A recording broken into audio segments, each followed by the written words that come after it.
नमस्कार दोस्तों, मैं हूं अभिषेक और आज मैं बात करने जा रहा हूं लेखक फणीश्वर नाथ रेणु द्वारा लिखी गई कहानी जिसका शीर्षक है पंचलाइट।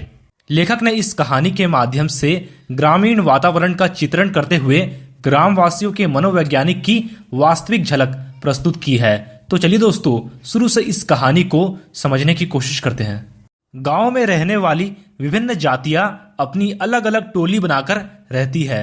उन्हीं में से महतो टोली के पंचों ने पिछले 15 महीने से दंड जुर्माने के द्वारा जमा पैसों से रामनवमी के मेले से इस बार पेट्रोमैक्स खरीदा था। गांव वाले पेट्रोमैक्स को ही पंचलाइट या पंचलैट कहते हैं। पंचलाइट खरीदने के बाद बचे 10 रुपए से पूजा की सामग्री खरीदी गई। पंचलाइट को देखने के लिए टोले के सभी बालक, औरतें और मर्द इकट्ठे हो गए और सरदार ने अपनी पत्नी को आदेश दिया कि वह इसके पूजा पाठ का प्रबंध करे। महतो टोली के सभी लोग पंचलैट के आने से अत्यधिक उत्साहित है, लेकिन उनके सामने एक बड़ी समस्या यह आ गई कि पंचलैट जलाएगा कौन, क्योंकि किसी भी व्यक्ति को पंचलैट जलाना नहीं आता था।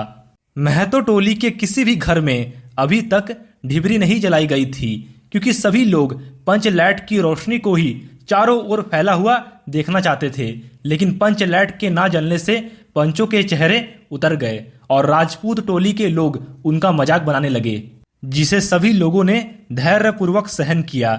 इसके बावजूद पंचों ने तय किया कि दूसरी टोली के व्यक्ति की मदद से पंचलैट नहीं जलाया जाएगा।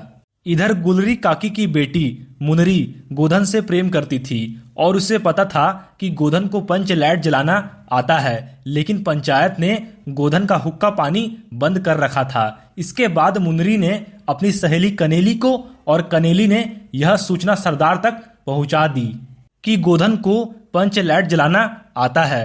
फिर सभी पंचों ने सोच विचार करके अंत में यह निर्णय लिया कि गोधन को बुलाकर उसी से पंचलैट जलवाया जाए। फिर सरदार द्वारा भेजे गए छड़ीदार के कहने से नहीं आने पर गोधन को मनाने गुलरी काकी गई। तब गोधन ने आकर पंचलैट में तेल भरा और जलाने के लिए स्पिरिट मांगा, लेकिन स्पिरिट के अभाव में उसने नारियल के तेल से ही पंचलैट जला दिया। पंचलैट के जलते ही टोली के सभी सदस्यों में खुशी की लहर दौड़ गई। लोगों ने एक स्वर में महावीर स्वामी की जय ध्वनि की और कीर्तन शुरू हो गया। गोधन ने जिस होशियारी से पंचलैट को जला दिया था, उससे सभी लोग प्रभावित हुए थे। गोधन के प्रति सभी लोगों के दिल का मैल दूर हो गया और गोधन ने सभी का दिल जीत लिया।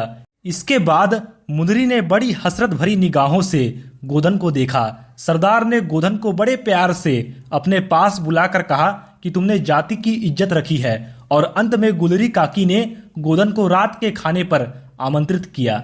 गोधन ने एक बार फिर से मुनरी की ओर देखा और नजर मिलते ही लज्जा से मुनरी की पलकें झुक गई। तो दोस्तों, इस वीडियो को लाइक और शेयर करके आप हमारा आत्मविश्वास बढ़ा सकते हैं, और हमारे चैनल पर पहली बार आए हैं तो चैनल को सब्सक्राइब जरूर करें। धन्यवाद।